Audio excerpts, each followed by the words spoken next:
അതിലൊക്കെ ഒന്നും ഞാൻ ഇടപെടാം.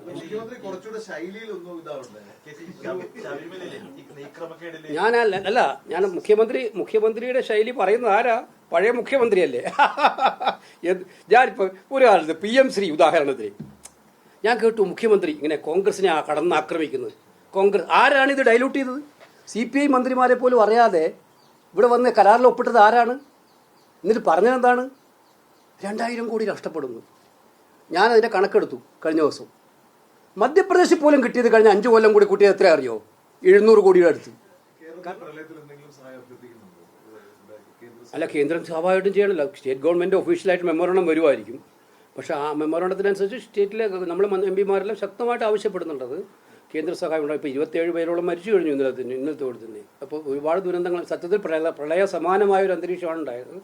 കേന്ദ്ര സഹായം നിർബന്ധമായിട്ട് ഉണ്ടാവണമല്ലോ അതിനകത്ത്. സംസ്ഥാന സർക്കാരിന്റെ പ്രവർത്തനങ്ങൾ ശരിയല്ല എന്ന വിമർശനം പൊതുവിൽ അല്ല അതിപ്പം പറയാനല്ല. ഇത് കേന്ദ്രത്തിൽ അങ്ങനെ ഒരു നിർദ്ദേശം ആരാത് തന്നതെന്ന് എനിക്കറിയില്ല. പല മീഡിയകളും റിപ്പോർട്ട് ചെയ്തു, പലരും എന്നോട് ചോദിച്ചു. ആ ഡേറ്റ് തന്നെ തെറ്റല്ലേ? 16, 17, 18 വരെ 16 ഞായറാഴ്ചയല്ലേ സഭ കൂടുമോ? അല്ല, അത് ഇന്നലെ പാർലമെന്ററി അഫയേഴ്സ് മിനിസ്റ്ററിനെ നിഷേധിച്ചല്ലോ. ഞങ്ങളുടെ മുമ്പിൽ അങ്ങനെ ഒരു ചർച്ചയൊന്നും ഉണ്ടായിട്ടില്ല. നാട്ടിലെ പ്രധാനപ്പെട്ട ഒരു ചർച്ച ഈ ഹെലികോപ്റ്ററുമായി ബന്ധപ്പെട്ടാണ്. അല്ലല്ല, ദൈവം സഹായിച്ച് ഞാനിപ്പോൾ ദേശീയ വിഷയങ്ങളിൽ ശക്തമായിട്ടുള്ള പ്രതികരണം നടത്തുകയാണ്. അപ്പോൾ അതൊക്കെ ഈ ബാലിശമായിട്ടുള്ള ആരോപണങ്ങളൊന്നും ഞാൻ ഇവിടെ ഉദ്ദേശിക്കുന്നില്ല. ആരോപണം ഉന്നയിക്കാതെ പ്രതിപക്ഷത്തിന്റെ ശൈലിയാണ് ഇപ്പോൾ അവിടെ കേരളത്തിൽ. അതിലൊക്കെ ഒന്നും ഞാൻ ഇടപെടാം.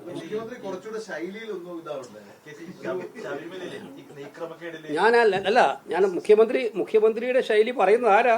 പഴയ മുഖ്യമന്ത്രിയല്ലേ.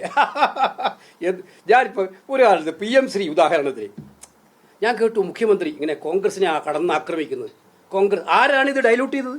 CPI മന്ത്രിമാരെ പോലും അറിയാതെ ഇവിടെ വന്ന് കരാറിൽ ഒപ്പിട്ടത് ആരാണ്? എന്നിട്ട് പറഞ്ഞതെന്താണ്? 2000 കോടി നഷ്ടപ്പെടുന്നു.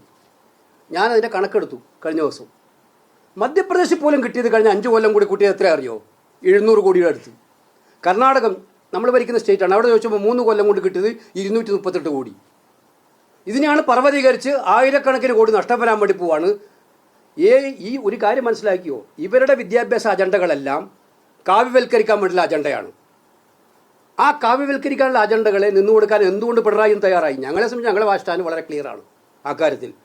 നരേന്ദ്രമോദിയുടെ കാവ്യവൽക്കരണ അജണ്ടക്ക് ഇത് ഇന്ത്യാതലത്തിൽ നടക്കുന്ന പ്രക്ഷോഭം അതിൻ്റെ ഭാഗമായിട്ട് തന്നെയാണ്. കേവലം ഒരു പ്രശ്നത്തിന് പുറത്തല്ല, എഡ്യൂക്കേഷൻ സിസ്റ്റം ഹൈജാക്ക് ചെയ്ത് എഡ്യൂക്കേഷൻ സിസ്റ്റത്തെ നിർവീര്യമാക്കുന്ന മോഡി ഗവൺമെന്റിനെതിരായിട്ടാണ് ദേശീയ തലത്തിൽ പോരാട്ടം. അല്ല, അതിൻ്റെ അപ്പോൾ സബ് കമ്മിറ്റി വെച്ചിട്ടുണ്ട്. ആ സബ് കമ്മിറ്റി റിപ്പോർട്ട് കൊടുത്തതനുസരിച്ച് ഗവൺമെന്റ് തീരുമാനം എടുക്കുമായിരിക്കും.